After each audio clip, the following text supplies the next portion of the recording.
je crois.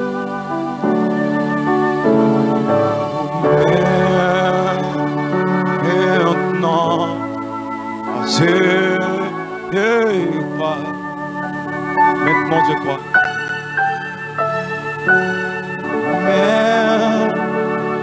Maintenant, je crois que tout est possible.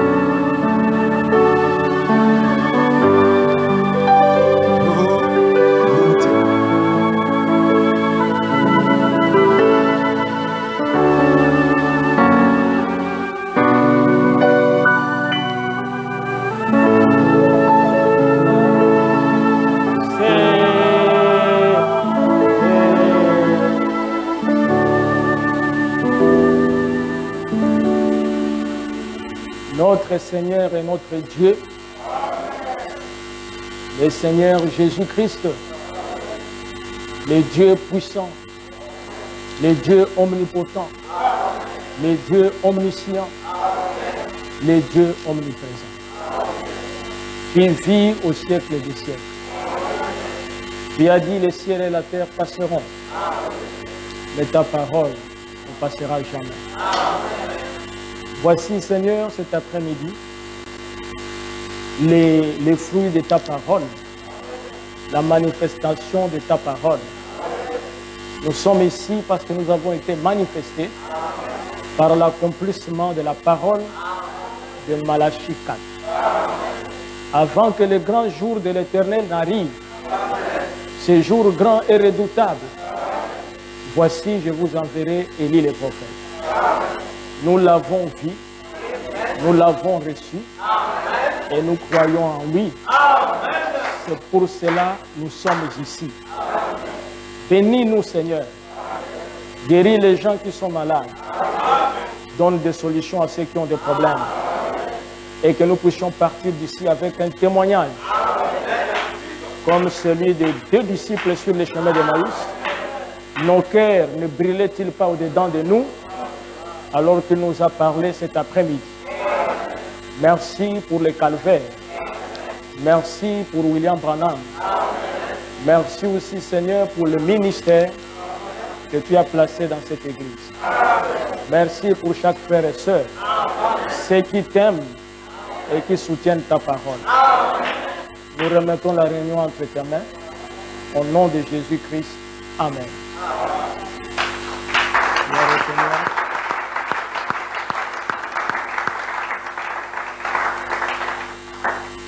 Nous allons prendre nos Bibles dans les livres de Jean, chapitre 14 et le verset 12. En vérité, je vous le dis. Celui qui croit en moi fera aussi les œuvres que j'ai faites. Et il en fera de plus grandes parce que je m'en vais au Père. Que Dieu bénisse sa parole. Je vous assois. Je vous salue au nom de notre Seigneur Jésus-Christ. Nous avons eu une réunion très merveilleuse ce matin ici. Il y avait une grande onction dans la salle. Espérons qu'il fera la même chose. Amen. J'étais en train de parler ce matin que nous vivons à l'ère où même les paresseux devraient se réveiller pour chercher Dieu. Et j'avais parlé ici en donnant un exemple de la maison qui brille, où se trouve un homme ivre. Et quand la maison brille, les gens crient. Chacun cherche à se sauver ou à sauver quelque chose. Et même l'ivrogne est réveillé par les cris et il sent la chaleur. Il oublie l'ivrognerie. Il n'est plus dans l'ivresse et il se sauve. Amen. Et nous sommes en train de vivre comment le monde est en train de brûler. Le monde est en train de brûler. C'est pour cela qu'il faut se sauver. Même ceux qui fouillaient l'église, ce n'est pas le moment de fouiller l'église. Bon, il n'y a qu'un cadavre qui ne peut pas se déplacer lorsque la maison prend feu. Donc, je ne pense pas que vous êtes un cadavre. Amen. C'est un moment difficile. C'est un temps où nous devons chercher Dieu. C'est un temps où vous ne devez pas rester à la maison. Amen. Vous avez déjà beaucoup travaillé pour le monde. Vous devez travailler pour Dieu. Frère Branham dit, même le dimanche, les chrétiens ne doivent pas travailler. Ce n'est pas moi qui ai dit, c'est Frère Branham. Et nous devons obéir à Dieu. Quand Frère Branham prêchait à Milltown, écoutez bien ce que je dis. J'aime toujours dire Frère Branham pour que les gens sachent que ça vient de Dieu. Quand Frère Branham prêchait à Milltown, un homme qui était invité pour venir prier a dit, Frère Branham, je n'ai pas le temps de la prière parce que j'élève le poulet. Frère Branham lui a dit, tu as longtemps élevé le poulet. Prends quand même un petit temps pour le Seigneur. Il dit, je n'en ai pas. Et Frère Branham dit, c'était le dernier jour où il avait élevé le poulet. Et c'était la fin. Vous avez beaucoup élevé le poulet. Il y a un temps maintenant pour prier Dieu. Amen. Parce que peut-être que vous n'avez pas la compréhension spirituelle que j'ai du monde. Le monde est déjà condamné. Dieu est en train de chercher une seule chose. Sceller la dernière brebis et enlever le plus. J'ai parlé ce matin de ce qui se passe dans le monde. Il y a les derniers groupes de Juifs qui sont en Éthiopie, qui sont en train déjà de retourner en Israël. Il y a un groupe qui est déjà parti. Ils ont été reçus par le Premier ministre. Pourquoi ils sont en train de presser? Et ils sont très contents de nous retourner dans notre pays. Ce sont des Noirs, mais des Juifs. Et je vous ai parlé ici de la visite de la reine de Séba, qui était une Africaine, qui est partie voir Salomon. Et vous connaissez la faiblesse de cet homme. Amen. Salomon ne laissait pas passer une belle femme. Pourtant, c'est un homme de Dieu. Vous comprenez?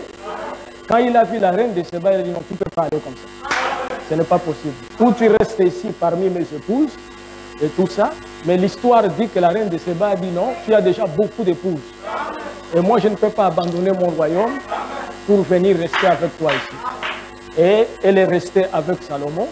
Elle est retournée avec la semence de Salomon. Et c'est de là où est né ces Juifs qui sont appelés les Palachas. Et ils sont en train de retourner en Israël. Mais pourquoi ils sont en train de retourner? Parce qu'ils sentent déjà la chaleur. Il dit, on doit aller vite, parce que bientôt le Messie sera là. Amen. Et nous avons eu encore un autre événement, on dit historique. Aux États-Unis d'Amérique, le président Joe Biden a nommé pour son service de communication 7 femmes. 7. Et nous savons que la communication, c'est la parole. C'est la voix. Amen. Et j'ai regardé, j'ai dit, Seigneur, cet homme a pris 7. Mais qui l'a inspiré pour prendre 7 femmes? Il aurait pu prendre 4. Pourquoi il prend 7 femmes? Amen. Ça montre que c'est la fin. 7, c'est le dernier chiffre. C'est le chiffre de la fin.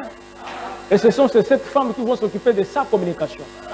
Et ce sont ces femmes-là, amen, qui vont parler de la part de Joe Biden. Et nous savons que lorsque Adam a laissé la communication. Amen. Alléluia. Amen. Et Dieu est venu lui dire, pourquoi tu as laissé la communication à la femme? Puisque tu as écouté la voix de ta femme, la terre sera maudite. Et je crois que nous sommes arrivés au moment où la terre doit être maudite et doit être brûlée. Amen. Et si vous lisez dans Ésaïe 4, chapitre 1, vous pouvez lire ça à la maison. On a dit que ce verset s'accomplit aux États-Unis d'Amérique. Il dit un homme et tout ça. 7 femmes se saisiront d'un seul homme. Elles diront, nous avons notre propre nourriture Et nous allons nous habiller nous-mêmes. Mais nous voulons seulement ton nom.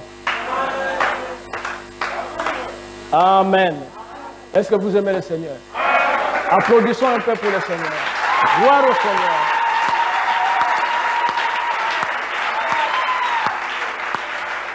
Amen. Le seul homme à qui nous faisons confiance, qui ne ment pas, qui ne rate pas ses rendez-vous. Et sa parole est infaillible. Cet homme, c'est Jésus-Christ. C'est pour cela que nous sommes ici. C'est pour lui. Amen. Et lorsque nous parlons de Frère Branham, c'est parce que c'est lui qui l'a envoyé. Vous savez, dans les derniers livres de l'Apocalypse, qui est le seul livre sur lequel Jésus a apposé sa signature. Frère Branham dit, tous les livres et tout ça, c'est Dieu qui a écrit ça, au travers des hommes, mais Jésus a signé l'Apocalypse. Et avant de signer, il dit, moi Jésus, j'ai envoyé mon ange. Mais cet ange-là et tout ça, c'est notre précieux frère, William Branham. Et Jésus parle de lui. Amen. Et frère Branham dit que lorsque lui il envoie, ce n'est pas comme nous les hommes. Parce que quand tu envoies ton fils, toi tu restes. Il dit, Dieu n'envoie pas comme ça. Il envoie et il entre en toi et il t'accompagne. C'est pour ça que vous voyez, c'est celui-là qui l'a envoyé. Et il est venu pour entrer, pour qu'il vienne. Amen. Je voudrais parler ce matin, cet après-midi, sur le ministère particulier de William Branham. Amen. Si quelqu'un est venu pour la première fois, il va dire, effectivement, ces gens-là qui m'ont dit que ce sont des branhamistes, qu'ils adorent Branham, j'ai entendu parler, mais maintenant moi-même je suis en train de voir. Non, c'est une erreur. Nous n'adorons pas William Branham. William Branham nous a dit qui nous devons adorer. Et si tu veux adorer le véritable Dieu, c'est lui qui te dit. Amen. C'est lui, il est venu nous dire que Jésus, il a vomi toutes les églises du temps de la fin parce qu'elles ont rejeté la Bible. Jésus ne traite plus avec ces églises. Je dis bien sans exception, hein? N'importe quelle église. Que tu sois dans le combat, que tu sois à Chapelle de Dunkerque, que tu sois... N'importe quelle église, ces églises sont rejetées. Selon le livre d'Apocalypse. C'est pour ça qu'il envoie Branham pour restaurer la Pentecôte. La première église, amen, qui a commencé avec Pierre. C'est pour ça que Branham nous a dit que tous ceux qui ont été baptisés au nom du Père, du Fils et du Saint-Esprit, c'est un baptême catholique. Et c'est un faux baptême qui n'est pas biblique. Et que Pierre a baptisé au nom de Jésus-Christ et tous les apôtres ont baptisé au nom de Jésus-Christ. Père, Fils et Saint-Esprit ne sont pas des noms. Ce sont des titres qui se rapportent à un nom. Et ce nom, c'est Jésus-Christ. Et c'est Branham lui-même, il a dit, baptisez-moi au nom de Jésus-Christ. Pourtant, son pasteur baptisé au nom du Père, du Fils et du Saint-Esprit, mais lui, il a demandé qu'il soit baptisé au nom de Jésus-Christ. Et c'est pour cela qu'il a restauré l'Église. Et l'Église de William Branham, c'est l'Église qui était à la Pentecôte. Amen. C'est pour ça qu'on ne vient pas dire ici, non, moi, je suis catholique et tout ça. Non, non, ça, ce sont des organisations. Vous êtes chrétiens. Et comme Dieu a utilisé puissamment cet homme de Dieu, et qu'il y a eu des gens qui ont cru en lui, et vous savez que lorsque vous suivez l'enseignement d'un homme, et les hommes qui nous ont vu suivre cet homme, croire en lui, ils nous ont identifiés à lui. Il dit, ces gens qui sont en train de suivre cet homme, ce sont des branhamistes. Et nous avons accepté dignement. Amen. Et nous en sommes fiers. Amen. Le ministère particulier de William Marion Branham. Pourquoi cet homme a un ministère particulier? Premièrement, je voudrais vous montrer que Dieu a envoyé beaucoup d'hommes de Dieu, depuis Adam, en passant par Moïse, avec un seul objectif, de préparer le peuple à recevoir le Messie. Et quand le Messie devrait venir, il avait un ministère particulier, qui était différent de tous les ministères. Alors, Jean-Baptiste a parlé du Messie dans ce sens ici, pour montrer que c'était un homme différent. Prenons le livre de Jean chapitre 1.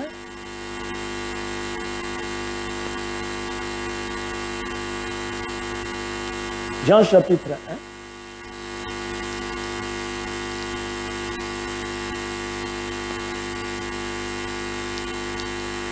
Il est dit ceci.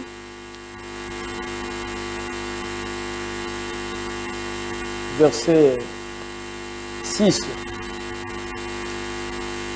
Il y eut un homme envoyé de Dieu. Son nom était Jean. L'Église dit Amen. C'est ça le problème. Il y eut un homme envoyé de Dieu dont le nom était Jean. Qu'est-ce que cet homme est venu faire? C'était un envoyé de Dieu. Et un envoyé de Dieu, quand il est envoyé, Amen, il faut faire attention à cet homme. Quand vous le recevez, vous recevez Dieu. Parce que c'est Dieu qui l'a envoyé. Et si vous croyez en Dieu et que Dieu envoie un homme, Amen, que c'est lui qui l'a envoyé, vous voulez rejeter cet homme. C'est-à-dire, vous rejetez ce Dieu-là. Est-ce vrai?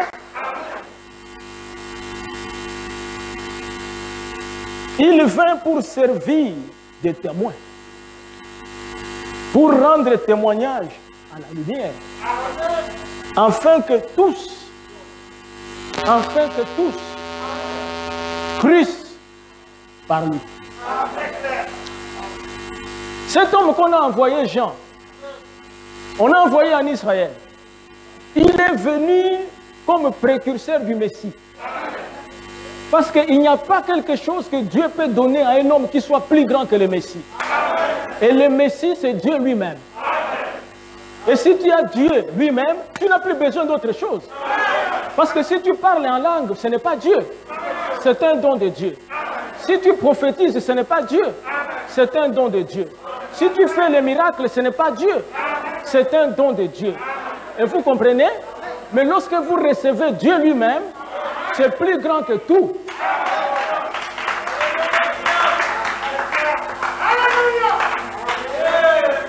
Mais maintenant, on nous dit que tout le monde qui devrait croire, tout le monde qui devrait recevoir le Messie, tout le monde qui devrait être sauvé par le Messie, devrait croire par l'envoyé de Dieu.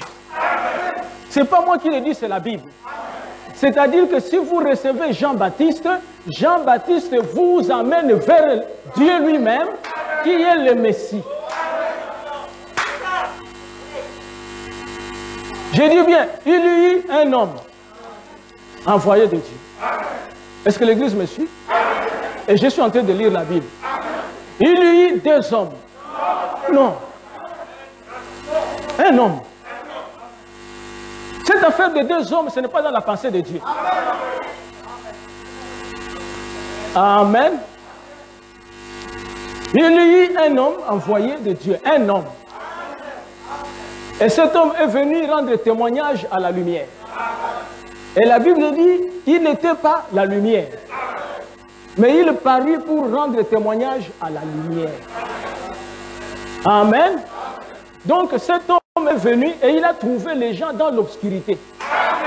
Il leur a dit, attention, amen, dans très peu de temps, vous n'allez pas demeurer dans l'obscurité.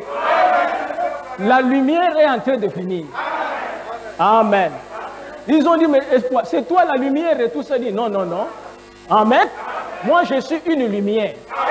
Mais vous voyez que ça éclaire quand même bien. Mais la lumière, c'est plus fort que moi. Et Jésus parlant de Jean-Baptiste, il dit Jean-Baptiste était une lampe. Gloire au Seigneur. Oh là là. Amen. Vous comprenez mes frères? Mais je suis une lampe. Amen. Peu importe ton ministère, tu es une lampe. Amen. Même si tu fais le miracle, tu es une lampe. Et la lampe veut pour témoigner la venue de la lumière. Amen. C'est pour ça que je suis venu ici. Je ne suis pas venu ici pour parler de moi. J'aurais pu mettre le titre, tout ça, le ministère particulier des sauteurs. Non, non, non. Non, non, non. Non, non, non. Moi, je suis un témoin. Pour rendre témoignage à la lumière. Amen. Oh, c'est très beau la Bible. Écoutez, on va continuer. Verset 9. Cette lumière était la véritable lumière qui, en venant dans le monde, éclaire tout homme. Vraiment, si tu ne reçois pas cette lumière-là, comment tu seras éclairé? Elle était dans le monde. Et le monde a été fait par elle. Voyez un peu la description. Donc le monde-là a été créé par la lumière. La lumière vient dans le monde qu'elle-même a créé. Elle était dans le monde, et le monde a été créé par elle, et le monde ne l'a point connu. Mais à tous ceux qui l'ont reçu, à ceux qui croient en son nom, elle a donné le pouvoir de devenir enfants de Dieu, lesquels sont nés. Amen. En réalité, vous ne devenez même pas enfants de Dieu. C'est pour ça qu'il dit lesquels sont nés. Vous naissez d'abord. Amen. Tu ne le deviens pas. Tu ne peux pas appartenir à une famille en devenant l'enfant. Non, vous naissez. Amen. Et la parole a été faite chair. Non. Et qui sont nés, non du sang, ni de la volonté de la chair. Vous voyez mes frères? Ni de la volonté de l'homme, mais de Dieu. Cet homme Jean-Baptiste parlait du Messie. Et le ministère du Messie était un ministère particulier. Prenons toujours le livre de Jean.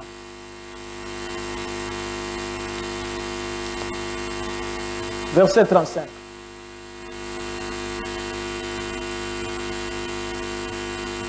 Il dit ceci.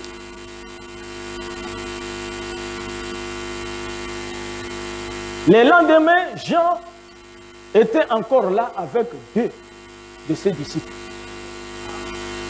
Non, avant que je lise là-bas, prenons le verset 24. Ceux qui avaient été envoyés étaient des pharisiens.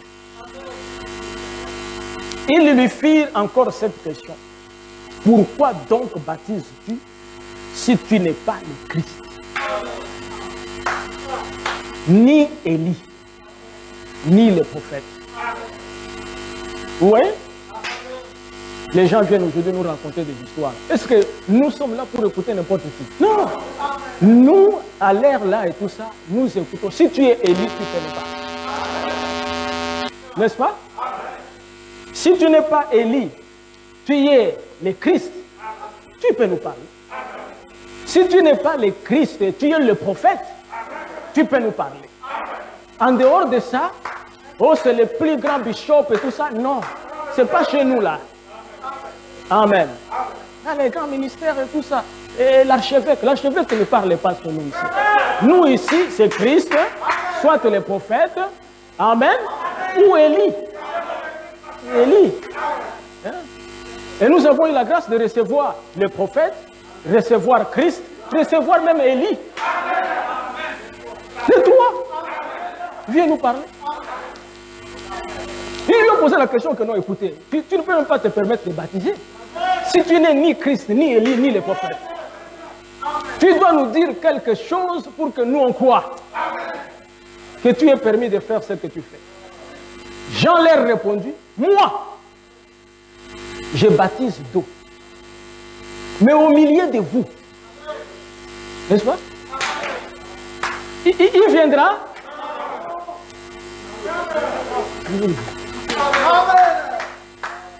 Amen.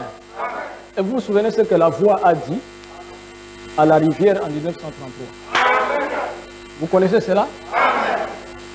Comme Jean-Baptiste a été envoyé pour préparer ma première venue, je t'envoie avec un message.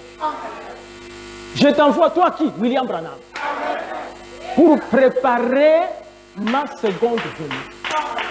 Et pendant que Jean était là en train de prêcher et tout, il dit là, l'homme là que vous attendez, il est au milieu de vous. Et quand William Branham va commencer à prêcher, cet homme que nous attendons, il ne viendra pas. Il sera au milieu de nous. Amen.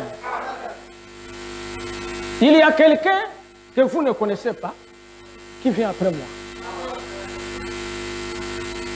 Frère Branham dit, cette personne étrange, il l'appelait la personne remarquable, va prendre ma place.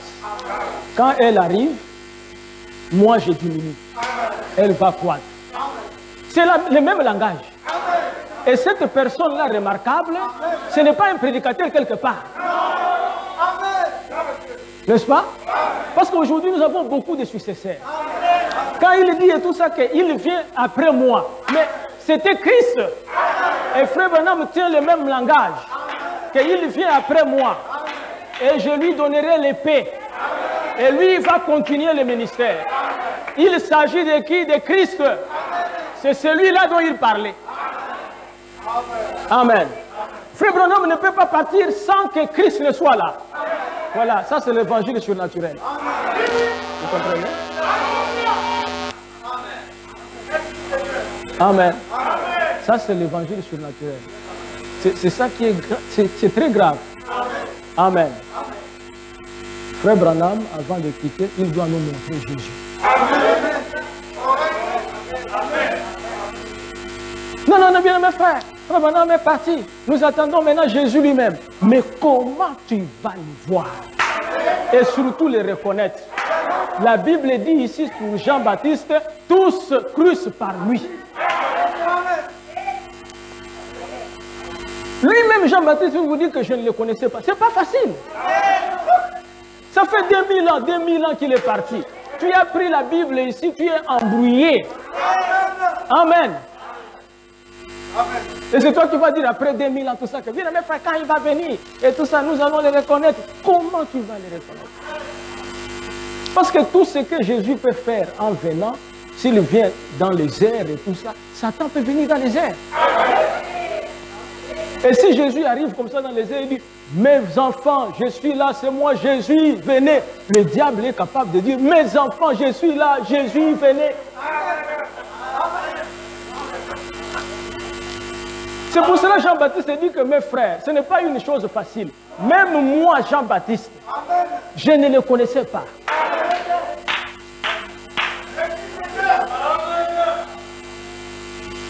Que vous ne connaissez pas, je ne suis pas digne de délier la courroie de ses souliers. Qu'est-ce que cela signifie? Que Jean-Baptiste était un cordonnier. Est-ce que c'est ça? Amen. Non. Le soulier est un symbole du ministère. Savez-vous cela? Donc Jean-Baptiste dit que moi, son ministère, je ne peux pas égaler à cet homme. C'est pour ça que j'ai parlé du ministère particulier de William Branham. Ces choses se passèrent à Béthanie, au-delà du Jourdain, où Jean baptisait. L'élan demain, il vit Jésus venant à lui. Et il dit, voici l'agneau de Dieu qui ôte le péché du monde. Il ne dit pas, voici Jésus. Amen. Vous serez peut-être surpris. Jean-Baptiste ne savait même pas qu'il s'appelle Jésus. C'est là où il y a le problème aujourd'hui, dans le monde. Les gens s'accrochent et tout ça. Jésus, Jésus, il y a beaucoup de Jésus.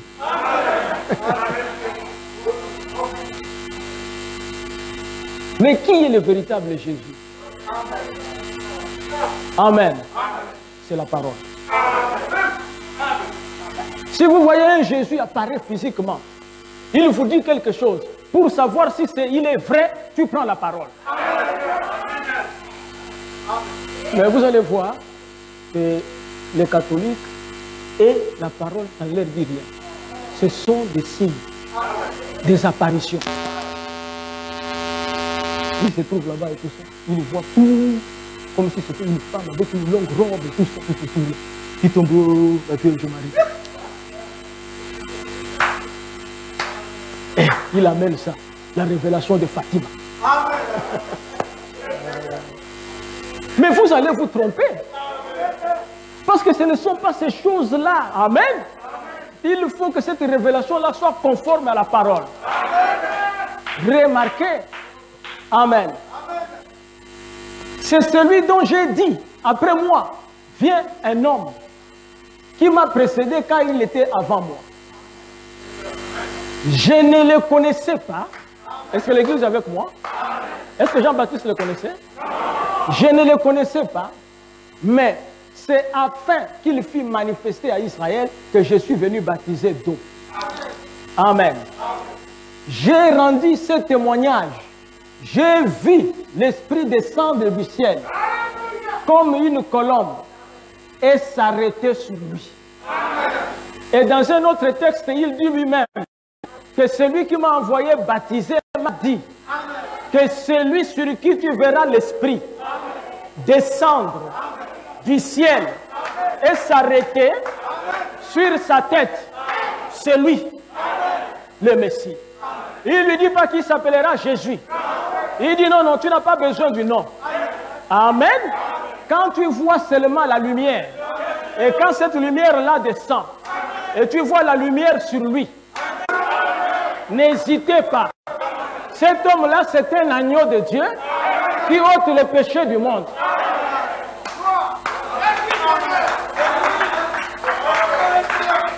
Est-ce que vous pouvez comprendre ces choses? Et Jésus-Christ est le même hier, aujourd'hui et éternellement. Ça, c'était sa première venue. Et lors de la seconde venue, Frère Branham dit que lorsqu'il a déjà fait quelque chose d'une certaine manière et que les mêmes conditions se présentent, il doit le faire de la même manière. Et nous savons que Jésus doit revenir la seconde fois. Et s'il doit revenir la seconde fois, il faut qu'il y ait un homme. Et moi, je peux vous dire cet après-midi, il y a un homme envoyé de Dieu. Son nom est William Branham.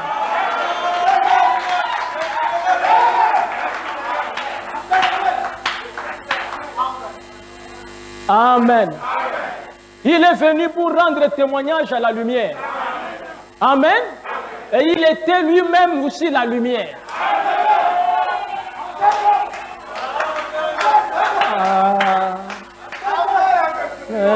Comment la Bible dit bien que Jean-Baptiste n'était pas la lumière. Tu as dit qu'il doit faire la même chose. Pourquoi tu dis que William Branham devient la lumière? Jean-Baptiste n'était pas la lumière parce qu'il était dans le péché. Le prix du péché n'était pas encore payé. Mais lorsqu'on paye le prix du péché, il n'y a plus de péché, Dieu qui est la lumière, il vient dans l'homme, l'homme et Dieu deviennent un. Vous voyez? C'est pour ça que j'ai dit qu'il est aussi la lumière. Amen. Et la Bible dit qu'il était parti vers les siens. Frère Branham dit que les siens là sont les juifs. Parce que lui-même il était juif. Mais lorsqu'il revient pour la seconde fois, ce n'est pas un juif qui revient. Amen. Car il vient pour visiter les gentils et il vient aussi vers les siens. Donc ça doit être un homme des nations. Et les siens ne l'ont pas reçu. Et à ceux qui l'ont reçu, alléluia. Amen. Oh, c'est merveilleux. Toutes les églises du monde entier ont rejeté William Branham. Amen. Et ceux qui l'ont reçu, il a reçu le pouvoir. Amen. Qu'ils deviennent les enfants de Dieu. C'est pour ça la voix lui dit, tous ceux qui t'ont aimé et ceux que tu as aimés, je te les donne ici. Ah bon, ce pasteur ici, au lieu de nous prêcher la parole, il est en train de prêcher un homme. C'est pas possible, c'est que tu ne connais pas la Bible. Mais la Bible prêche l'homme. L'homme parole. Dès que tu commences par la Genèse, c'est toujours l'homme. Au commencement, Dieu créa les cieux et la terre. Qui dit ça? Moïse. Qui est Moïse? Un homme. N'est-ce pas? Une voix crie dans le désert. Qui parle? Ésaïe. Qui est Ésaïe? Qui est Jérémie? N'est-ce pas? Amos. Ézéchiel. Matthieu. Alors, c'est l'affaire de l'homme et Dieu. Amen. Oh, vous parlez d'un homme. Vous voulez que je parle d'une gazelle? La rédemption, c'est l'histoire de Dieu et l'homme. Voyez-vous? Mes frères, ce ministère de Jésus-Christ était particulier. À tel point qu'un jour, les pharisiens voulaient convaincre un aveugle né. Né aveugle. Et Jésus l'a guéri. Il a recouvré la vue. Il voyait aussi clairement que moi, que vous. Et il était tellement dans la joie. Et il a fait beaucoup de bruit dans la ville. Et les pharisiens étaient au courant. Les prêtres. Ils sont allés voir ce jeune homme. On l'a interrogé. Il dit, comment est-ce que tu étais réellement aveugle? Oui, j'étais aveugle. Comment maintenant tu vois et tout ça? Il dit non, l'homme qu'on appelle Jésus. Amen. Il a pris la boue. Et il m'a frotté. Il a mis la salive. Il a dit d'aller le laver et je vois clair. Bon. Tu es sûr? Mais comment tu vas être sûr? C'est moi. Comment je vais être sûr? C'est moi qui étais aveugle. Et ils ont dit appelez ses parents. Amen. On a appelé les parents. Est-ce que votre fils ici est né aveugle? Il est né aveugle. Mais comment il voit? Ils ont dit en tout cas, en ce qui concerne les récits de voir, c'est lui-même. Nous pouvons vous confirmer qu'il était aveugle. Mais comment il voit? Il a l'âge. Il peut se défendre. Ce n'est plus un bébé. Amen. Prenons Jean chapitre 9. Voilà. Les pharisiens, 24. Les pharisiens appelèrent une seconde fois l'homme qui avait été aveugle et il lui dit, tu veux bien, mes frères, vous allez voir ce qui se passe ici. Donnez gloire à Dieu. Donnez gloire à Dieu. Nous savons que cet homme est un pécheur. Les pharisiens, ils sont maintenant convaincus que le miracle est réel. Un, il est sabbatique. Ça a attiré les gens, parce que c'est le jour du sabbat. C'est le 7e jour. Amen. Deux, c'est un miracle authentique. Mais maintenant, le problème est que l'aveugle, quand il est en train de parler de ce miracle, il parle d'un homme. Gloire à Jésus. Oh, merci Jésus. Vraiment, tu m'as guéri. Mon frère. Viens. Nous savons que le miracle est authentique. Mais laisse Jésus. Dis que c'est Dieu. Vous voyez les pharisiens? Et c'est la même chose qui se passe dans notre génération. Lorsque nous parlons de ce que Frère Branham a dit, ils disent, mais pourquoi vous donnez la gloire à un homme? Donnez la gloire à Dieu. Et il y a certains frères dans le message, ils ont eu peur. Ils disent maintenant, Dieu a parlé par les prophètes. Non, non, monsieur. Dieu n'a pas parlé par les prophètes. Dieu, de plusieurs manières, autrefois a parlé par les prophètes. Mais en ces derniers jours, Dieu a parlé par son Fils. Et Frère Branham dit, il parle par Jésus quand Jésus vient dans l'homme. C'est pour ça que nous disons, Frère Branham a dit, et les pharisiens sont fâchés. Les pharisiens sont fâchés. Donnez gloire à Jésus. Ah non, moi je n'ai pas vu Jésus créer les écureuils. J'ai vu Branham. Amen. L'aveugle a dit que je n'ai pas vu Dieu me guérir. C'est Jésus que j'ai vu.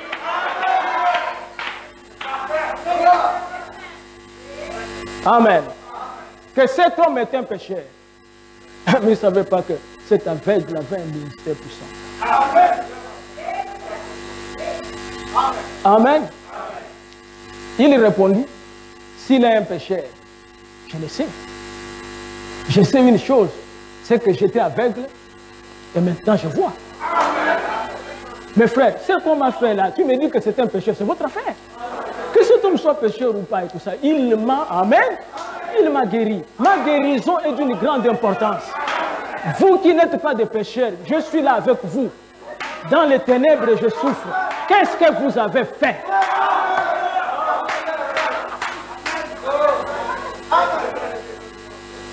Il lui dit, que t'a-t-il fait? Comment t'a-t-il ouvert les yeux? Pourtant, il avait déjà parlé de ça. Il leur répondit, je vous l'ai déjà dit. Et vous n'avez pas écouté. Pourquoi voulez-vous l'entendre encore? Oh là là, voulez-vous aussi devenir ses disciples? Gloire au Seigneur. Bon, remarquez bien mes frères, c'est très facile à comprendre. Voulez-vous aussi? C'est-à-dire que lui était déjà. Gloire au Seigneur. Amen. Lui était déjà son disciple. Il dit, est-ce que vous aussi, vous voulez augmenter le nombre de disciples? Il l'injuriait et dit, c'est toi qui es son disciple, nous sommes disciples de Moïse. C'est ce que nous voyons aujourd'hui. Amen. Nous sommes les disciples de Frère Branham. Savez-vous ça? Frère, vous êtes disciples de Frère Branham. Amen. C'est lui qui nous a ouvert les yeux. Nous savons que Dieu a parlé à Moïse, mais celui-ci, nous ne savons d'où il est. Ok, il n'y a pas de problème. L'aveugle va répondre. Cet homme leur répondit, il est étonnant que vous ne sachiez. Pourquoi il dit il est étonnant? C'était des prêtres, non? Ce qui l'étonne du fait que les prêtres ne maîtrisent rien.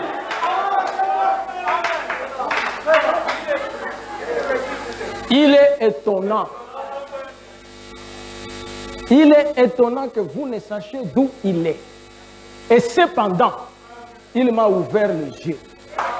Nous savons que Dieu n'exauce point les pécheurs. Mais si quelqu'un l'honore et fait sa volonté, c'est celui-là qu'il exauce.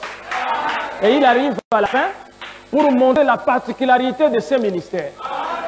Jamais on n'a entendu. Donc quand on dit jamais, donc c'est particulier. Amen. C'est quelque chose qu'on ne voit pas partout.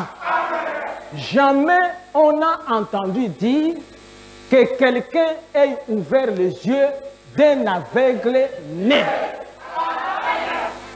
Si cet homme ne venait pas de Dieu, il ne pourrait rien faire. Frères et sœurs, vous connaissez les miracles accomplis par William Branham. Je n'en ai pas le temps de vous en parler. Vous savez ce qui s'est passé dans la vie de cet homme. Vous savez comment ce petit Finlandais a été écrasé par un véhicule. Il est encore vivant. Et après la prière de Branham, il revient à la vie. Vous connaissez l'histoire du bébé mexicain qui est mort dans une clinique. Amen. Et l'enfant est ressuscité. Vous connaissez ce qui s'est passé avec cette femme Marie. Alors que Frère Branham était en train de prêcher. Et Marie est tombée, elle est morte. Le médecin est arrivé, il a dit, oh, Frère Branham, elle est morte. Frère Branham ne connaissait même pas son nom. Frère Branham appelle Billy Paul. Il dit, Paul, descends, prie pour cette femme. Paul dit, non, non, non, je ne peux pas aller. Amen. Et Frère Billy Paul lui-même raconte que non, elle est morte. Qu'est-ce que moi je pouvais aller faire là-bas? J'ai dit, non, je ne peux pas. Il a regardé tout ça, il dit, Paul, c'est en ordre. Frère Branham était un homme vraiment bien. Il ne lui a pas dit que tu n'as pas la foi. Il dit, c'est en ordre. Ça, ce n'est pas à ton niveau. Il faut un ministère particulier. Frère Branham s'approche de la femme. Il ne connaissait pas son nom. Frère Branham l'appelle par son nom. Il dit, Marie, Marie, elle se lève. Oh là là. Amen. Si cet homme ne venait pas de Dieu, il n'allait pas faire ces choses. Amen. Et c'est pour ça que nous voyons ce ministère de Frère Branham qui est particulier, qu'aucun pasteur ne pourra avoir. Ça, nous devons être honnêtes. Amen. Moi, je suis un homme honnête. Vous comprenez, mes frères? Quand je viens ici vous dire que je vois les anges, je suis un menteur. Je ne vois pas des anges. Je vois la parole et j'étudie la parole. Et Dieu m'inspire. Amen. Prenons encore Matthieu 9, 33.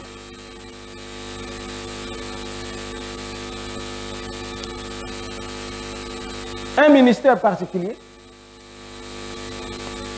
de Jésus. Et il n'y a jamais plus un ministère pareil en Israël depuis le départ de Jésus. C'était un ministère messianique et particulier. Matthieu 9, 33. Nous lisons ici dans la Bible. Commençons au verset 32. Comme il s'en allait, voici on amena à Jésus un démoniaque. Les démons ayant été chassés, les muets parlaient. Et la foule étonnée disait, jamais pareille chose ne s'est vue en Israël. Mais les pharisiens disent, c'est par le prince des démons qu'il chasse les démons. Les pharisiens, c'est pour ça que quand Jésus enseignait et tout ça, il disait qu'un royaume ne peut pas se diviser contre lui-même. Donc il parlait aux pharisiens. Parce que les pharisiens disaient que cet homme ici, il a le prince des démons. Jésus lui dit qu'un démon ne peut pas chasser un démon. Et une fois il s'est retourné, il dit, si c'est par le démon, Belzéboul. Je ne sais même pas comment ils ont su même que le nom de ces démons était Belzéboul. Et même on dirait ils étaient un peu dans des trucs flous. Hein? Parce que c'est eux qui ont dit tout ça que c'est par Belzéboul. Comment vous avez su Belzéboul? Donc vous étiez dans la loge. Vous combinez tout ça, les affaires de Dieu et la loge. Jésus dit, si moi je chasse les démons par Belzébul, mais vous, par qui vos fils chassent les démons? Autrement dit, si moi je chasse les démons par Belzébul, vous qui avez Dieu, pourquoi ne chassez-vous pas les démons? Ce ministère de Jésus était particulier parce que après lui, rien ne devrait venir. C'était le dernier ministère. Vous vous souvenez lorsqu'il est en train de parler avec la femme samaritaine, elle lui dit, es-tu plus grand que Jacob, notre père, qui nous a donné ses puits? Effectivement, elle ne savait pas que cet homme qui était là était plus grand que Jacob. Et que même le puits que Jacob avait creusé et tout ça, cela était un message parlant de la venue de cet homme, qui était le véritable puits. Parce que le puits là, il y avait de l'eau, mais cette eau là, quand tu bois, tu vas encore mourir. Mais lui, il proposait l'eau qui venait d'un autre puits. Et que cette eau là, quand tu bois, tu as la vie éternelle. La femme a vu que c'était très intéressant. Il a dit, est-ce que tu peux me donner cette eau là? Et tout ça, elle a dit, non, ça ne se donne pas comme ça. Toi, tu es une femme. Amen. Tu es célibataire. Quand tu vas partir avec l'eau là, tu vas donner à ton mari. Il va dire, qui t'a dit, oh, c'est Jésus. Il va commencer à dire, tu sors avec Jésus. Appelle ton mari. Appelle ton mari. Vous comprenez, frère? Frère Branham dit que quand vous allez voir votre frère et que vous trouvez sa femme, il dit, saluez la sœur et repartez. Revenez quand le frère sera là. Mais quand tu trouves que le frère n'est pas là, ne demande pas une chaise. Et tu vas t'asseoir, commencer à raconter. Ce n'est pas correct. Amen. Le frère va venir là, sa femme est en train de travailler, toi tu es là. Ah, sœur, tu vois, hein, et tout ça. Le frère commence à dire, il y a quelque chose.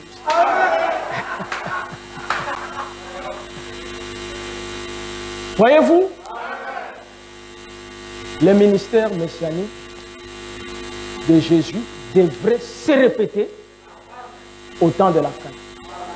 Si vous lisez Matthieu 12, Jésus voulait faire comprendre aux gens qu'il n'était pas un prophète comme tous les autres prophètes, ni un prédicateur comme tous les autres prédicateurs.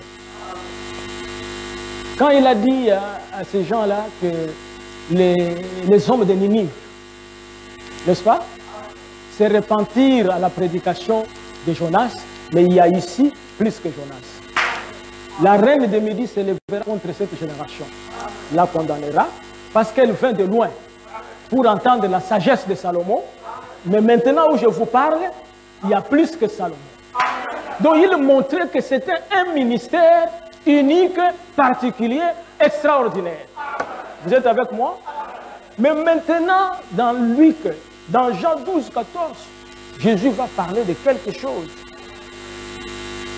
Un autre ministère qui vient, un grand ministère, un ministère particulier. Et Jésus dit, Jean 14, 12, en vérité, je vous le dis, n'est-ce pas? Celui qui croit en moi fera aussi les œuvres que je fais. Et il en fera de plus grandes, parce que je m'en vais au Père. Jésus parle d'un homme qui viendra après lui. Est-ce que c'est vrai? Cet homme-là dont il parle, c'est lui, c'est un homme.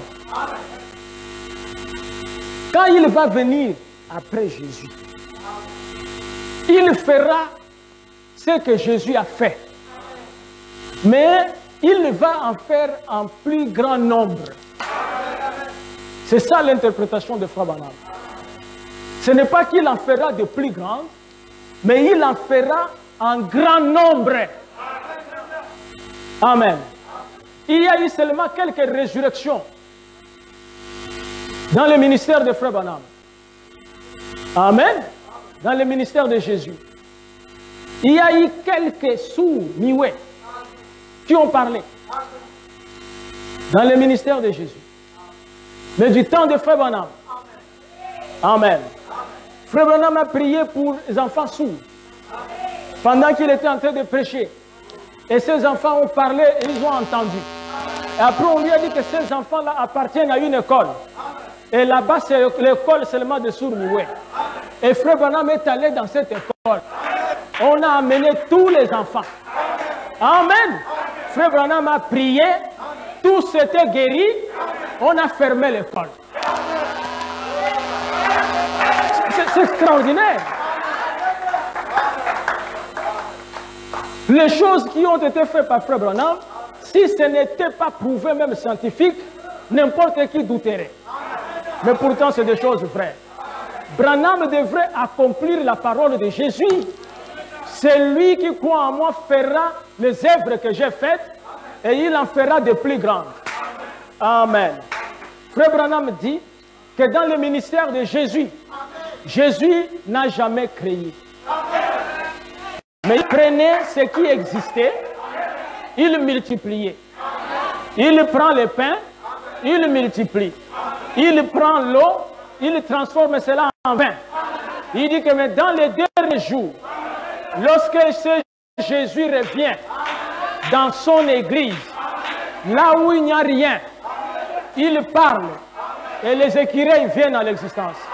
Vous savez que Frère Branham a créé les écureuils à 3 reprises. Il dit que l'écureuil soit et l'écureuil fit. Là où il n'y avait rien, dans le néant. Amen. Parce que c'était un ministère particulier. Aucun prédicateur ne peut le faire.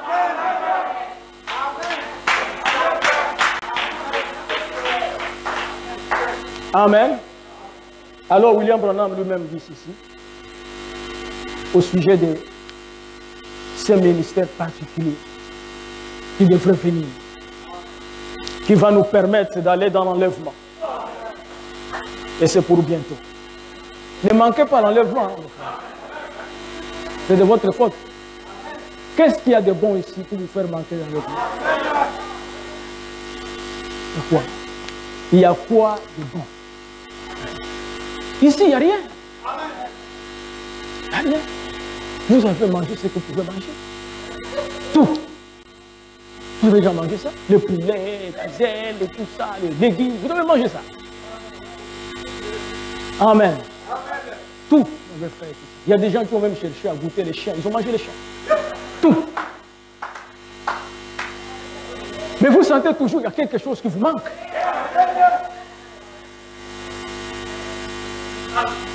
Et vous sentez que nous n'avons pas été créés pour vivre comme ça.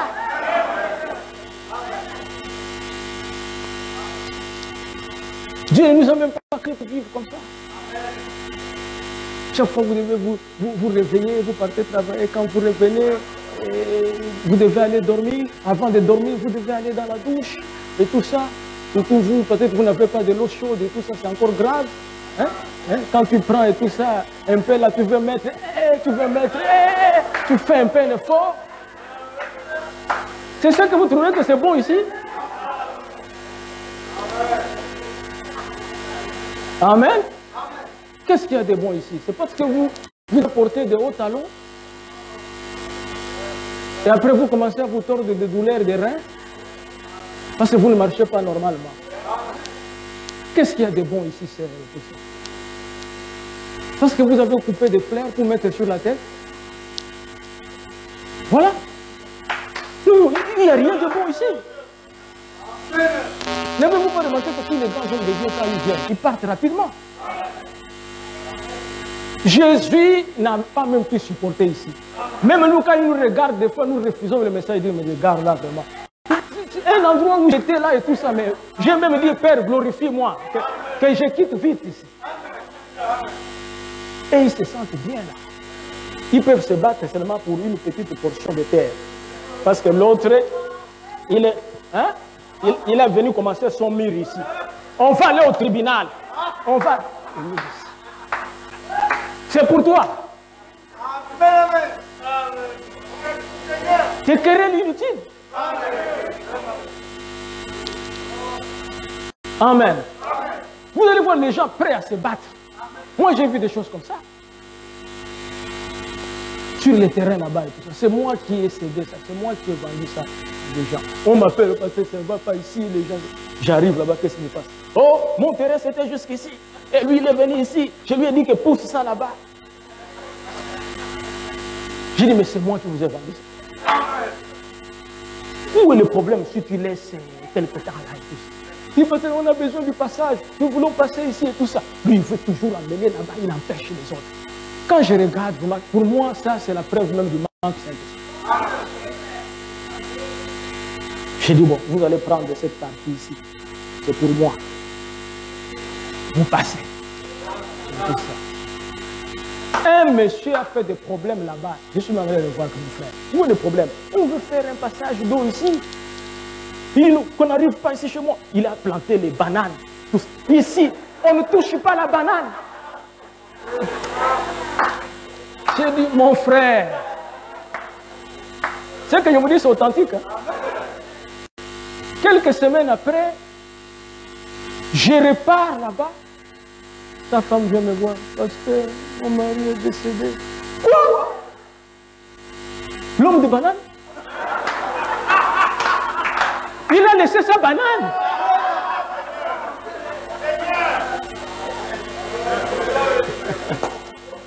Non, il faut servir le Seigneur. N'est-ce pas bien, mes frères? Nous devons servir le Seigneur. Vous savez, il n'était même plus là. La veuve, je suis arrivé, j'ai dit, bon madame, mon mari est décédé, une condoléance, voilà ma contribution et tout. Est-ce qu'on peut faire le chemin là pour le pasteur? Oui, pasteur, vous pouvez faire. L'engin est rentré même là où il y avait les bananes. Parce que l'homme de banane, je ne sais pas, il regardait de loin, il dit, mon terrain. Oh mon frère, ce n'est pas ton terrain. Nous sommes des pèlerins sur la terre. Le temps est plein de transitions. Amen. Nous devons nous intéresser à des choses célestes. Ça veut dire, mes frères, moi je n'aime pas trop se discuter des choses matérielles. Amen. Ou rien. Je disais ça même à mon fils, Gédéon. Il a amené sa voiture, il y avait une panne. Il a acheté bien, il arrive là-bas, le mécanicien a monté le truc, une autre panne a surgi. Les gars m'ont appelé, il y a encore une panne là, j'ai même l'estomac qui me fait mal. J'ai dit, pourquoi mon gars? Et tout ça, tu n'es pas né avec le véhicule. Mais les hommes, vous devez vous adapter. Je dis, mais tu dois t'adapter et tout ça. Ton estomac doit rester tranquille. Parce qu'il est plus cher que le véhicule.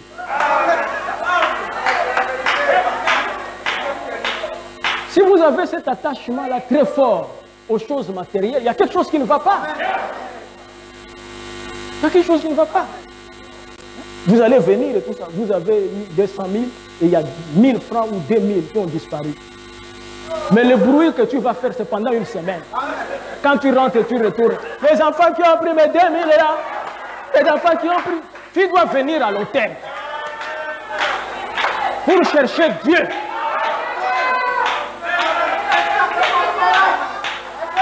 Oui? Nous devons aimer Dieu plus que ces choses. William Marion Branham dit, dans le message questions-réponses de 54, le 15 mai 54, paragraphe 260. Maintenant, chers amis, je ne cherche pas à vous blesser. Je ne veux pas le faire. Je vous demande d'être humble.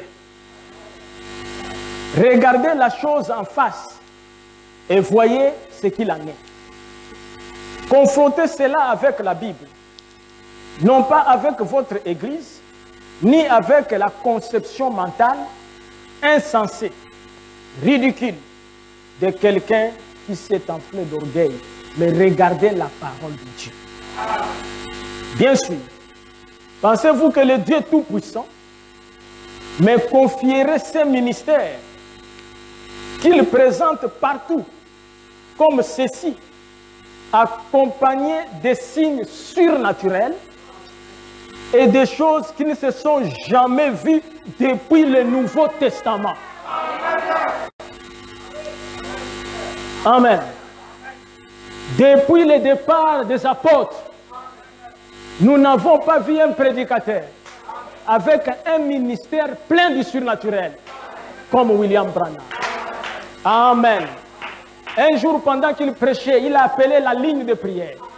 Amen. Et les gens passaient dans la ligne de prière. Ils discernaient les pensées. Et les gens guérissaient. Et une dame était là-bas.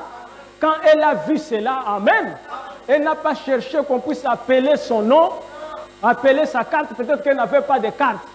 Elle s'est levée. Et elle marchait avec le béquille. Elle s'est traînée avec le béquille. Arrivée devant Frère Branham. Elle s'est redressée, elle lui a donné, Frère Branham a pris, elle a marché normalement. Oh mes frères, la foi, amen, vient de ce qu'on entend. Ce qu'on entend, la parole du Seigneur. Voyez-vous, les dieux, me donnerait-il, le Dieu Tout-Puissant, un ministère surnaturel et des choses qui ne sont jamais vues depuis le Nouveau Testament, comme ça, tout en me laissant marcher dans l'erreur? Bien sûr que non. Et frère, quand je rentrerai de l'étranger, je consacrerai la plus grande partie de mon temps, non pas à la guérison divine et au miracle, mais à prêcher la parole de Dieu. C'est tout à fait vrai. Amen. Les miracles que vous avez vus, Frère Branham dit que ce n'était pas ça l'essentiel. Il dit les miracles, c'était pour attirer l'attention aux gens. Et quand les gens devraient venir, ils manifestent la parole. La chose la plus importante, c'est la parole. Qu'il y ait le miracle, qu'il n'y ait pas le miracle, nous prêchons la parole. Amen. Question et réponse. Du 19 décembre 59. Paragraphe 23. De toutes les façons, ce ministère-là est en train de disparaître. C'est quelque chose de plus grand est en route. Souvenez-vous-en, chaque fois, cela a été annoncé du haut de cette strade ou de cette chaire. Et cela n'a encore jamais manqué d'arriver. Vous vous souvenez du ministère où il s'agissait de la main. Vous avez vu ce qui a été accompli par celui-là. Les pensées du cœur. Vous avez vu ce qui a été accompli par celui-là. Maintenant, observez ceci. Prononcez la parole et voyez ce qui sera accompli par cela. Le ministère de Frère Branham était un ministère en 3 poules. Amen. Mais le premier poule, c'était le miracle. Mais le miracle, amen, ne devrait pas attraper l'épouse, que lui-même a appelé le poisson arc-en-ciel. Et le poisson arc-en-ciel et tout ça nage au fond là de la mer. Et si vous devez pêcher et tout ça, vous devez jeter la maison à la profondeur pour attraper le poisson arc-en-ciel. Et le premier poule ne pouvait pas l'attraper, le deuxième poule ne pouvait pas l'attraper, c'est le troisième poule. Et il dit le troisième poule ne sera pas divulgué en public. Amen. Comme quelqu'un m'avait dit.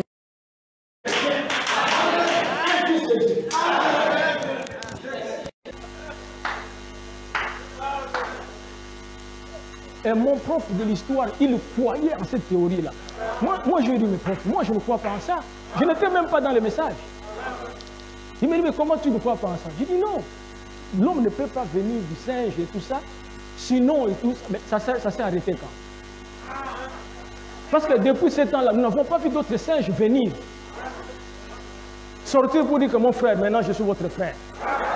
J'ai quitté l'étape. Amen.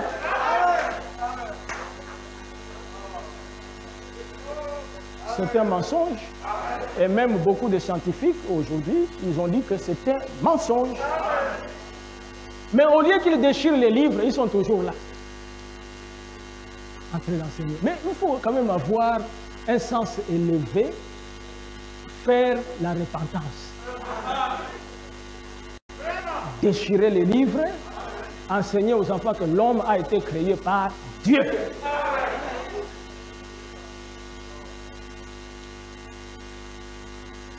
où est l'histoire là? Je voudrais mettre la pyramide. Qui a pris les tables ici? Enoch va construire la pyramide. Dans cette pyramide, il va mettre 7 marches.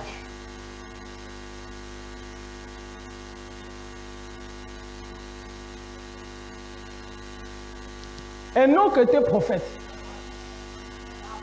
Et vous savez qu'il a été enlevé. Il n'est même pas mort. Et quand Enoch termine la pyramide, Enoch ne met pas la pierre de fête, la toiture. On dit à Enoch, mais tu n'as pas achevé ta pyramide. Il dit non, non, non. C'est comme ça, ça doit être ici. Oh, pourquoi? William Branham dit que c'est une Bible. Enoch étant prophète, il savait que la pierre de fête, c'est Jésus-Christ. Et comme c'est en Orient, en Égypte, Jésus-Christ sera rejeté. Les gens ne vont pas le recevoir. C'est pour cela qu'il a laissé la pyramide non coiffée. Amen. Mais Frère Branham dit qu'il a mis les 7 marches dans la pyramide, mais ici, il y avait la chambre du roi, ici en bas. Et la chambre du roi, amen. Et dans cette pyramide-là, il y a des mesures. Mais vous ne pouvez pas marcher dans cette pyramide-là debout. Il dit, ce n'est pas possible. Parce que tel qu'il a pris les mesures, quand tu te tiens debout, tu vas te cogner. Si tu veux visiter la pyramide, tu dois t'incliner. Et donc l'a fait volontairement.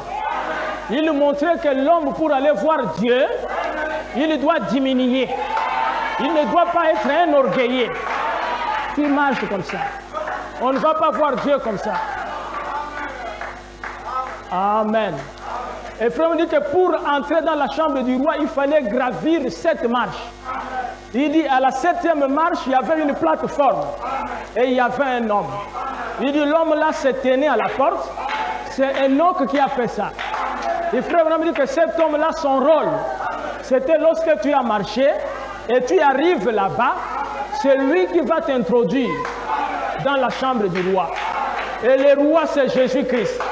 Mais celui qui se tenait là, c'est qui? Frère Branham dit c'est Élie. Et qui est cet Élie? William Branham. Est-ce que l'église est avec moi? Si tu ne passes pas par cet homme, tu n'entreras pas dans la chambre du roi. C'est pour cela, au-delà du rideau du temps, les frères et sœurs, quand ils ont vu frère Branham, ils ont couru pour l'embrasser. Et ils lui ont dit, notre précieux frère, si tu n'étais pas venu, l'endroit où nous nous trouvons, nous ne serons pas ici. Autrement dit, c'est toi, par ton ministère, qui nous a introduits ici. Vous voyez? Amen. Et le bonhomme dit, les États-Unis d'Amérique, amen, lorsqu'ils ont créé leur monnaie, amen, sur les billets d'$1, ils ont dessiné la pyramide, mais la pyramide coiffée. Aux États-Unis, à l'ouest, amen. Là-bas en Orient, il n'y a pas de pierre de fête. En Orient, il n'y a que la pierre angulaire. Mais en Occident, sur un billet d'$1, Frère Branham dit qu'il ne savait pas ce qu'il faisait. Et il y a des gens qui croient que la pyramide qu'ils ont placée, c'était le signe de la franc-maçonnerie. Non, monsieur. La pyramide qu'ils ont placée et qu'ils ont coiffée, c'est Dieu qui les a inspirés, montrant que la pierre de fête va venir aux États-Unis d'Amérique. Et quand la pierre de fête viendra, ça sera le ministère de Jésus-Christ, qui est un ministère particulier. Et la pierre de fête est pointue pour montrer qu'il n'y a plus autre chose qui vient après ce ministère. Parce que chaque messager, après avoir prêché son message, il partait et il y restait une plateforme. Un autre venait ce soir et il prêchait. Mais quand tu arrives à la venue de la pierre de fête, là-bas tu ne peux pas te tenir. Si tu viens là-bas, c'est comme une pointe. tu vas tomber, soit on va te percer. C'est pour cela, après le ministère de Frère Branham, il n'y a pas un autre ministère qui amène l'épouse à la perfection. Amen. Vous voyez mes frères? Écoutez, Frère Branham dit ici dans le message, la stature d'un homme parfait. Le message religieux. Notre message est particulier. Hein? Amen. Si quelqu'un est venu pour la première fois, n'est-ce pas, c'est particulier? Ce n'est pas ce que tu as écouté ailleurs. Ailleurs, tu es parti, tu as écouté les affaires des sorciers. Que les sorciers te dérangent. Ici, nous n'avons rien à voir avec les sorciers. Les sorciers font leur travail. Ils répondront devant Dieu. Je n'ai pas eu le ministère de chasser les sorciers. Aucun ministre n'a eu ça. Aucun ministre. Et je vous ai dit que Daniel a travaillé même avec eux. Et Daniel était même très clément. Le roi Nebuchadnezzar voulait exterminer les sorciers. Daniel lui a dit que ce n'est pas une bonne chose. Au roi, qu'est-ce qui se passe? Il dit non, les sorciers sont là. Ils ne m'ont même pas dit les songes, rien du tout.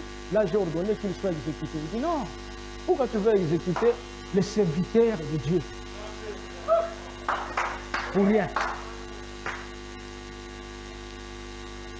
Mais pour que Dieu puisse séduire Akab, il n'a pas besoin d'un démon. Vous pensez que les démons sont là pour rien et tout ça? Non, des fois Dieu les utilise. Et toi tu veux maintenant exterminer les démons, il va dire comment? Ce n'est pas le moment. Qui enverrai-je pour séduire Akab? Qui peut faire ça? Moïse? Abraham?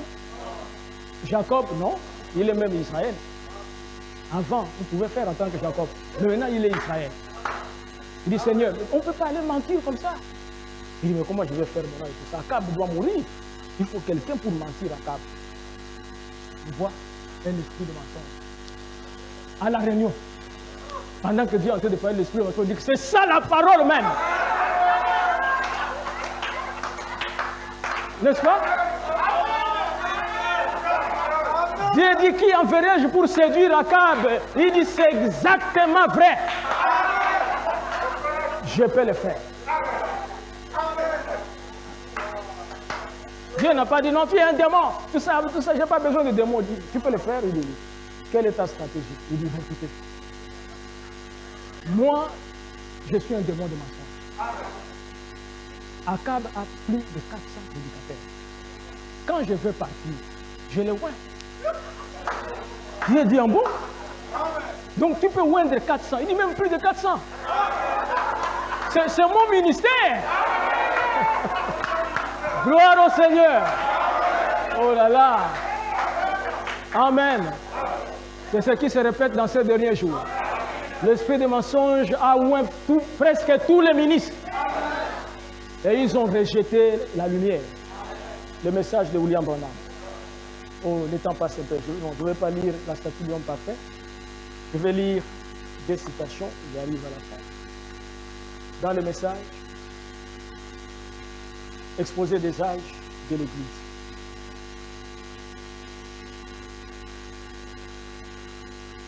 Page 318.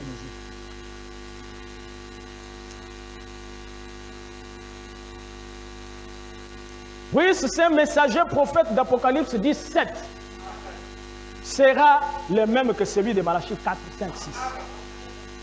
Il sera naturellement semblable à Élie et à Jean. Ces deux hommes se tenaient à l'écart des écoles religieuses, reconnus de leur époque. Tous deux aimaient les endroits sauvages. Tous les deux n'agissaient que quand ils avaient reçu directement de Dieu un ainsi dit le Seigneur, par révélation.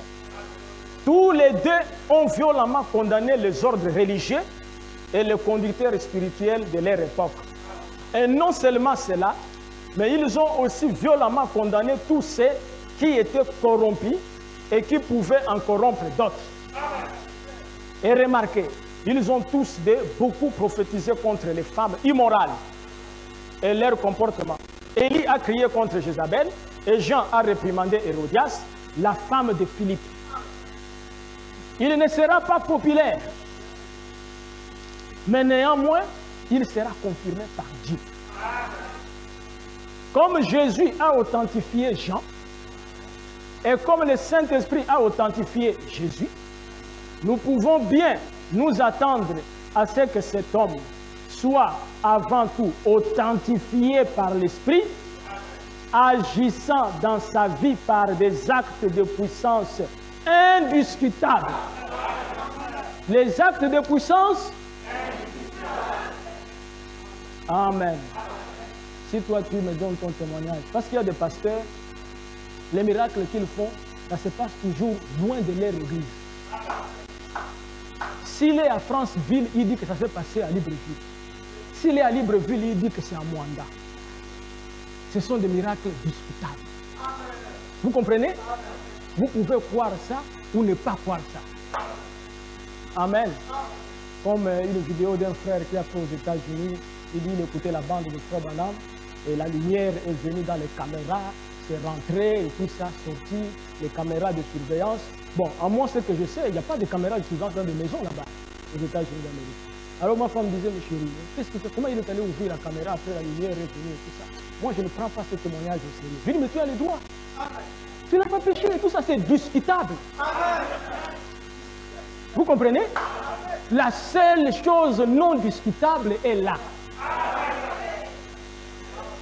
Amen.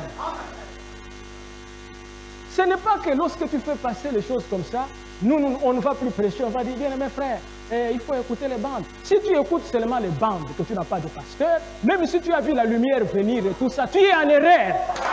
C'est tout. Nous, c'est la parole qui est au-dessus des lumières. Amen. Je ne crois pas à cette doctrine que le pasteur ne doit pas prêcher. Qu'il faut seulement écouter les bandes. C'est une doctrine qui est fausse de la Genèse à l'Apocalypse. Vous voyez? Et il y a des gens, et ils regardent la chair. Je ne me fais, et tout ça. C'est tel frère qui a prêché ça. Vous voyez, le frère est prophète. Très bien, très bien. Qui conteste? Mais si le prophète dit quelque chose qui est contraire à la parole, on n'est pas contre le prophète, contre l'esprit qui a parlé là, qui n'est pas l'esprit de Dieu. Est-ce vrai? Paul lui-même, c'était un homme humble. Il dit, bien-aimé frère, il se peut qu'à un moment donné, moi-même, je reviens. Et que je vienne vous dire pour l'instant que non, bien-aimé, ce n'est pas quand même bien de laisser les femmes ne pas prêcher. Je vous ai dit que je ne permets pas à la femme de prêcher. Mais après, frère, Dieu m'a parlé, j'ai réfléchi. Et je suis venu voir et tout ça, qui sont aussi les êtres humains. Et tout ça, ils réfléchissent et tout. Et ce soir ici et tout ça, la sœur Foébé va parler. Et Paul dit que si je viens pour dire cela, que je sois anathème. Il dit même si c'est Pierre, il dit même si c'est un ange qui vient, je suis anathème. Et si Frère Branham revenait, Frère Branham dira aux gens, prêche la parole. Et quand j'irai le voir du Frère Branham, je suis ministre au Gabon. Oh bien-aimé frère, que Dieu te bénisse. Nous allons ordonner notre frère Sauter, ministre au Gabon. Et il va dire, frère, prêche la parole. Oui, bien-aimé frère, tu ne peux pas être appelé et tu ne prêches pas la parole. Tu ne peux pas recevoir un appel pour aller seulement écouter les bandes. Non. Amen. C'est une vérité. Si la vérité te dérange, il y a une fausseté en toi. Oui. Amen. C'est quoi, amen, frère? Moi, je prêchais un message. Pourquoi Frère Branham a-t-il choisi Irénée en place de Polycarpe? Hein? Vous avez suivi ce message? Polycarpe et Irénée, qui faisaient beaucoup de miracles. Polycarpe. Un frère sait pourquoi Frère Branham n'a pas pris Polycarpe comme le messager? Tu peux me dire ça? Oui, frère. Voilà. Il avait tendance à organiser l'église, à avoir un chef. Et l'église tout entière dépend de ce chef. Il a dit non, cet homme ici ne peut pas être le message.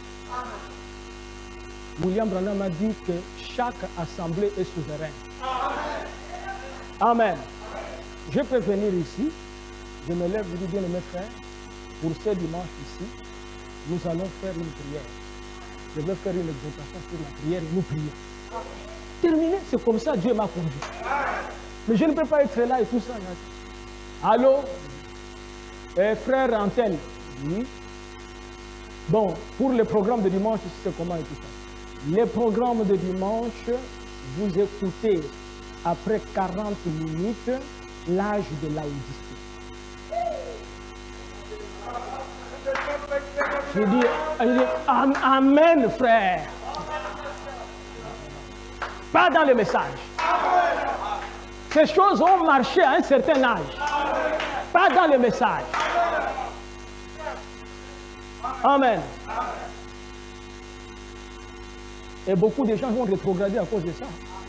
Beaucoup. Beaucoup sont devenus des rétrogrades. Frère, pourquoi on ne te voit plus à l'église? Je suis le band. Non, tu ne suis pas le band. Tu as une vie cachée, qui n'est pas une bonne vie. Ça, c'est vrai. Vous devez vous inquiéter. Si vous êtes une femme, vous voyez votre mari. Sinon, je suis le band. N'est-ce pas? Vous allez entrer bientôt en rivalité. Est-ce que vous pouvez dire Amen? C'est la vérité. Parce qu'il n'a plus de chef devant lui. Mais en venant à l'église ici, il sait qu'il y a quelqu'un qui est là, qui peut me réprimander. Quand ça ne va pas, la femme va me dire, je vais en parler au pasteur. Non, chérie, il ne faut pas dire au pasteur, on va arranger. Mais maintenant, tu vas lui dire que tu vas en parler à qui? Aux bandes. Il va te dire que les bandes ne vont pas t'écouter.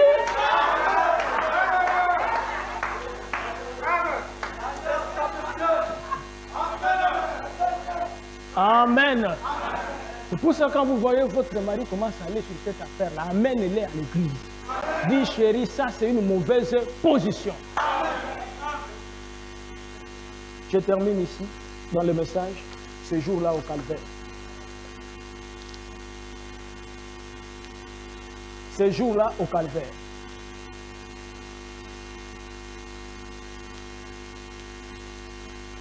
Page.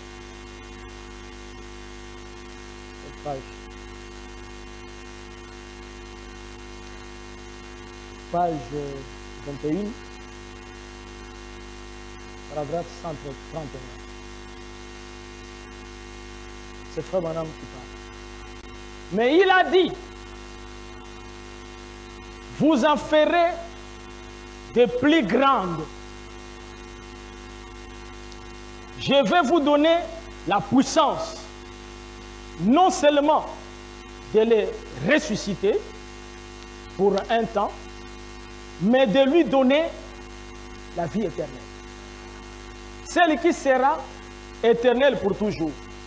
Pauvre, misérable, aveugle.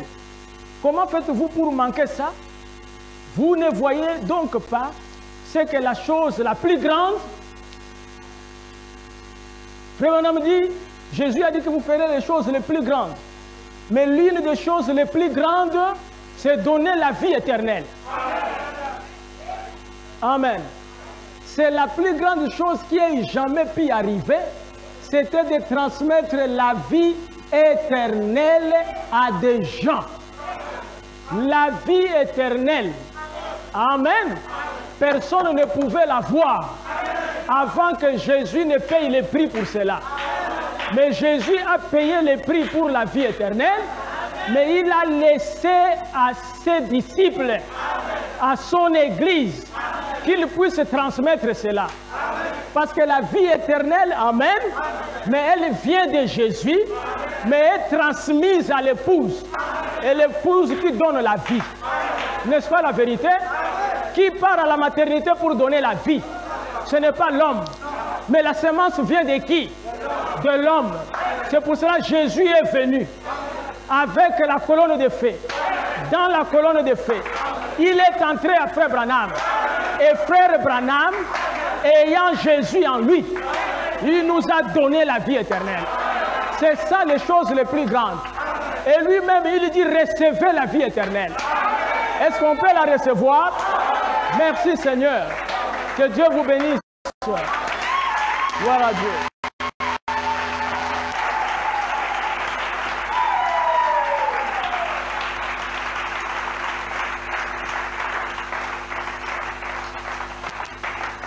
Nous allons nous lever.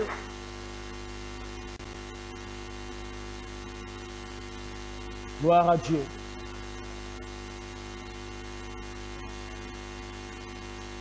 C'est merveilleux d'être choisi. Nous sommes heureux avec nos têtes inclinées. Saint des lumières proclame Jésus, la lumière du monde. Miséricorde, son nom, Jésus, la lumière. Oui, nous marcherons dans la lumière, là où la miséricorde brille autour de nous, les jours et la nuit. Jésus,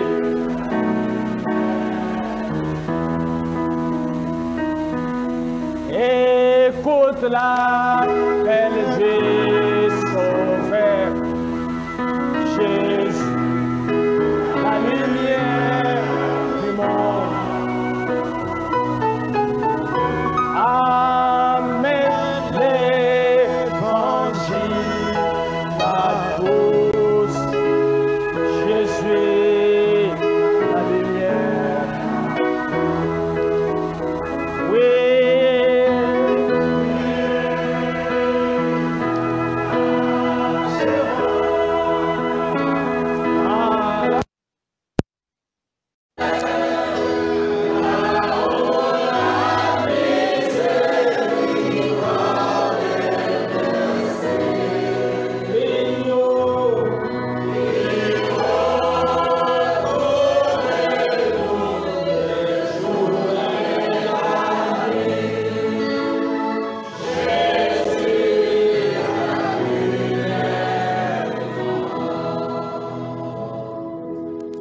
Dieu est tout-puissant. Toi, la lumière du monde. Toi qui nous as parlé, Seigneur, en ces derniers jours. Tu sais, Seigneur, que ce que j'ai dit, c'est ta parole. Et tu es dans l'obligation de la confirmer. Y a-t-il de tes enfants qui sont dans les besoins? Oui, Seigneur, nous sommes dans les besoins. Nous avons le désir ardent d'être remplis du Saint-Esprit. Et le Saint-Esprit, c'est notre promesse. Tu l'as dit à Pierre, que cela concernait ceux qui étaient loin, que tu devrais appeler par ce message. Comme nous venons de les chanter, écoute l'appel du Seigneur. Seigneur, donne le Saint-Esprit à quiconque le veut dans cette salle. Et je prie, Seigneur, que tu déverses tes bénédictions sur chacun d'eux. Et quand nous partirons d'ici, que nous puissions être accompagnés par ces bénédictions. Guéris les malades. Donne-nous la victoire chaque fois que l'ennemi nous attaquera. Merci pour cette opportunité que tu nous as donné d'écouter ta parole. Pardonne-nous tout ce que nous avons fait qui était contraire à ta parole. Et que ça soit comme une purification pour que lorsque nous sortons d'ici, Seigneur, que rien ne soit compté sur nous, que tu places tout dans le sang de Jésus-Christ, dans la mer de l'oubli, au nom de Jésus-Christ. Amen. Gloire à toi. Nous allons prendre On va récolter les offrandes.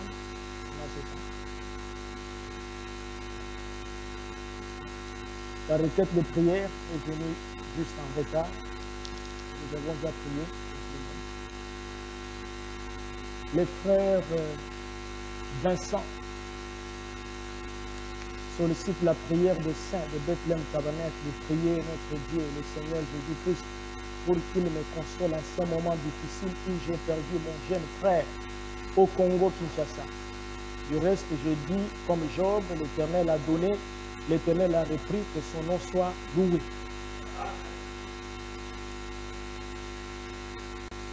Annonce décès.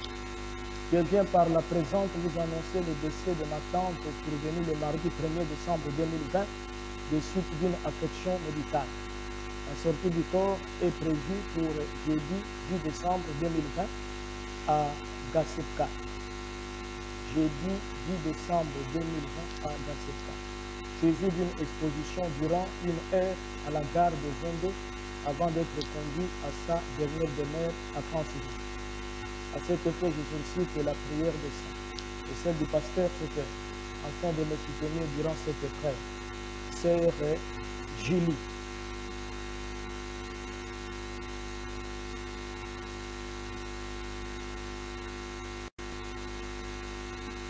Communauté des diacres. Depuis la réouverture de l'église, les services de nettoyage se fait désormais tous les samedis à partir de 10h. À cet effet, une séance de nettoyage est prévue pour ce samedi 11 décembre 2020 à l'heure indiquée. Les sœurs volontaires sont priées de se faire enregistrer à la sortie du culte auprès du diacre. Et on a terminé. Je crois qu'il y avait la présentation de français. Je n'ai pas vu le document ici. Oui.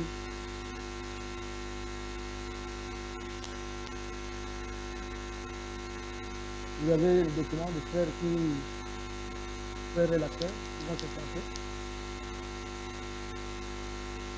Ils ne vous ont rien donné. Vous regardez. Frère, tu n'as pas donné. Qui c'est? Le Peter est là, il m'entend parler.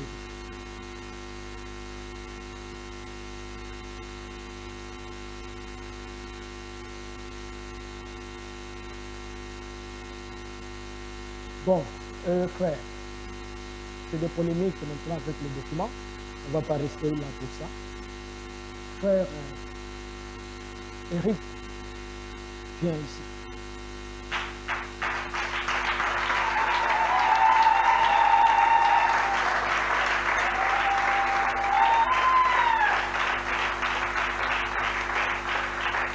Bon, le diacre ne donne pas les documents. Et la sœur, elle s'appelle comment? Pelika. Pelika, viens aussi.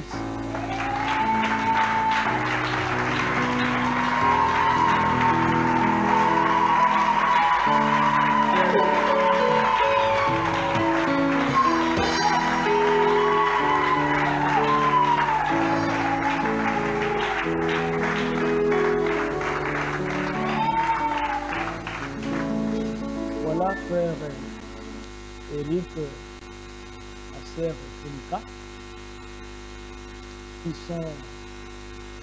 qui étaient des fréquentés, que nous allons présenter comme des fiancés, et faire la cérémonie de fiançailles. Et vous voyez comment elle est très belle là. Comment il est très beau là.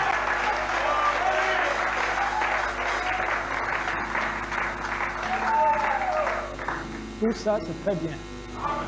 Mais l'expérience, c'est à la maison. Et je crois que le frère sera un bon mari. Je lui ai posé la question. Il m'a dit l'amour qu'il a de Pelika, un homme il sent comme s'il va mourir.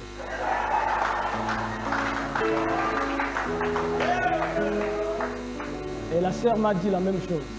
Alors j'ai dit non, pour que vous ne puissiez pas mourir, il est mieux que vous vous mariez. C'est ce que dit Frère Banam. Donc, ils vont me donner leur alliance.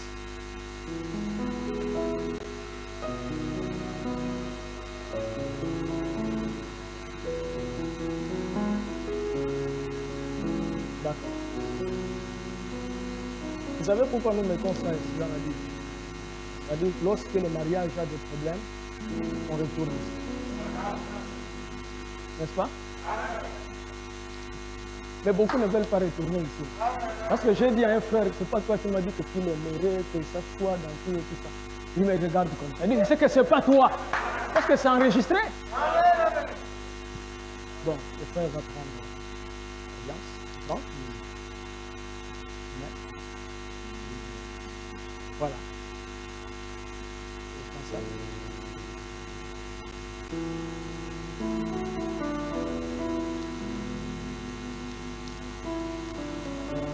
Montre au frère.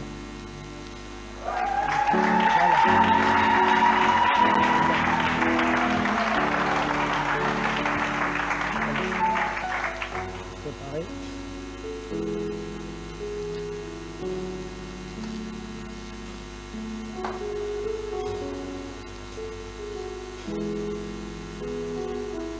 Montre ça. Voilà.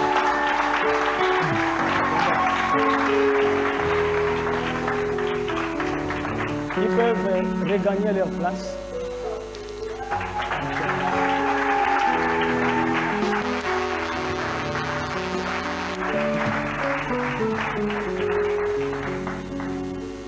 En principe, le mariage va se passer à Franceville. Les frères voulaient que j'aille là-bas pour la cérémonie. Donc, il y a le pasteur Alain Baudy qui est à Franceville, avec qui on avait parlé. Il pourra célébrer le mariage. Et nous allons nous lever, on chante seulement un seul cantique. Ouais, Hosanna, gloire à Jésus, gloire à Jésus. N'est-ce pas merveilleux? Tu mets les textes là parce que je passe ça en tête.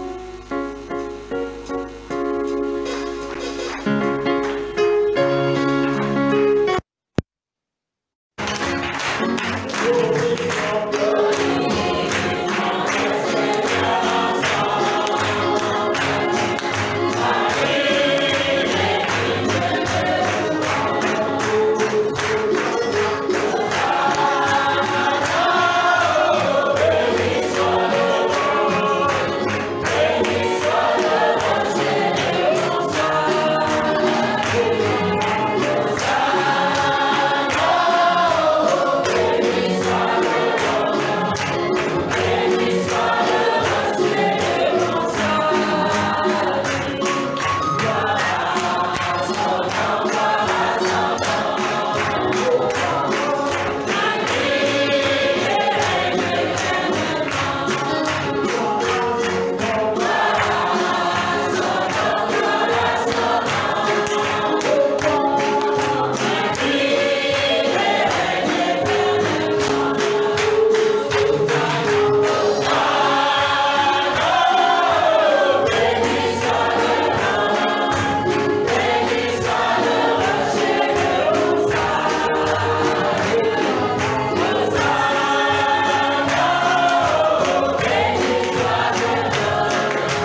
avons réussi. Amen. Amen. Amen. Une sœur m'avait demandé, pasteur, quand vous dites vous vous sentez réussi. Dès que la sincérité. Amen. Et puis c'est l'expression de foi. Amen. C'est-à-dire que je me sens vraiment en Dieu. Amen. Réussi. Amen. Dieu vous bénisse richement. Notre culte est terminé. Saluez-vous les uns les autres pour le Seigneur Jésus-Christ. Continuez par la main. Amen. Je vous embrasser par aussi. Saluez-vous comme vous voulez par les pouces, par les poings. Voilà.